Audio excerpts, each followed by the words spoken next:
mga kaidol. Maglikoto na naman tayo ng ating aso. Itong aso kong ay si Panda. Yan mga kaidol, oh. Yan. Ito yung aking alagang aso. At mga kaidol, lagi ko ito binukutuhan, pero ngayon may kuto na naman siya, oh. Mga kaidol, ang laki ng kuto niya, oh. Yan. Tingnan nyo, may kuto naman sa mga kaidol. Nakapagtaka itong mga kuto, mga kaidol, kasi pusa lang siyang dilitaw. Araw-araw ko naman ginukutuhan, pero nakapagtaka. Meron naman siya mga kaidol, oh. Tingnan nyo. Oh. Yan mga kaidol, oh. Tingnan nyo. Laki. Ang laki ng kuto niya mga kaidol. Yan. Diba? Mga kaidol.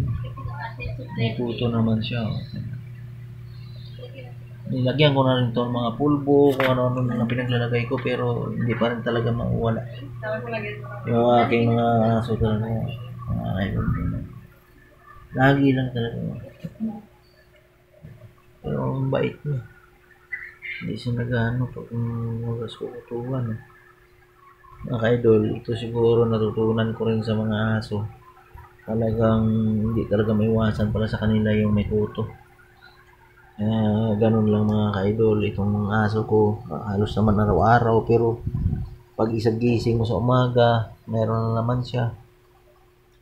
Grabe, may shampoo pa ito, may pulbo pa ito mga kaidol, oh. Pero wala siyang hindi naubos yung kuto niya. Yan, tingnan nyo siya mga kaidol. Hindi na wala ng kuto. Salamat mga ka-idol. Thank you for watching my YouTube video.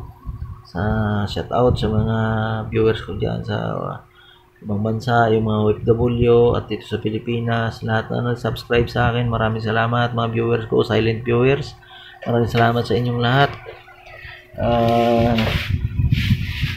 Naano ko lang sa inyo, update ko lang yung aking mga alaga.